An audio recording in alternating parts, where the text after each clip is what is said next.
महाभारत में एक से एक बढ़कर योद्धा थे जो शक्तिशाली होने के साथ ही विचित्र किस्म की सिद्धियों और चमत्कारों से भी संपन्न थे। श्री कृष्ण तो स्वयं भगवान विष्णु थे, लेकिन उनके समक्ष और सामने जो योद्धा लड़ रहे थे वे भी कम नहीं थे। सहदेव भविष्य में होने वाली हर घटना को पहले से ही जान लेते थे। वे जानते थे कि महाभारत होने वाली है और कौन किसको मारेगा और कौन विजयी होगा। लेकिन भगवान कृष्ण ने उसे शाप दिया था कि अगर वह इस बारे में लोगों को बताएगा तो उसकी मृत्यु हो जाएगी।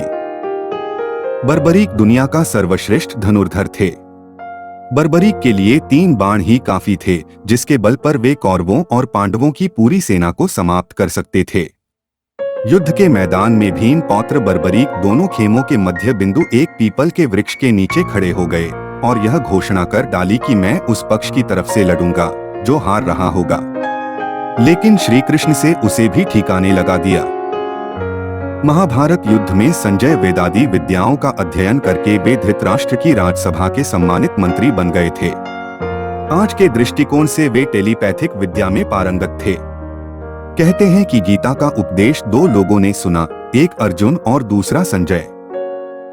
गुरु द्रोणाचार्य के पुत्र अश्वत्थामा हर विद्या में पारंगत थे। वे चाहते तो पहले दिन ही युद्ध का अंत कर सकते थे, लेकिन कृष्ण ने ऐसा कभी होने नहीं दिया।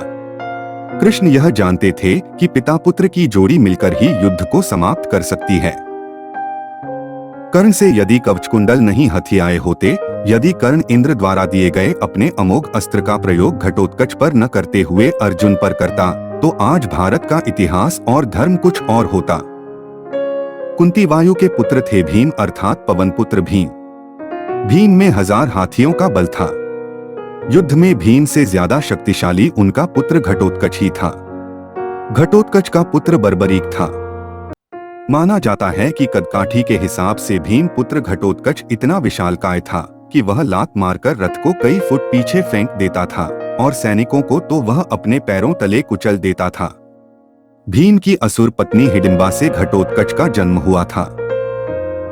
दुर्योधन का शरीर वज्र के समान कठोर था, जिसे किसी धनुष या अन्य किसी हथियार से छेदा नहीं जा सकता था।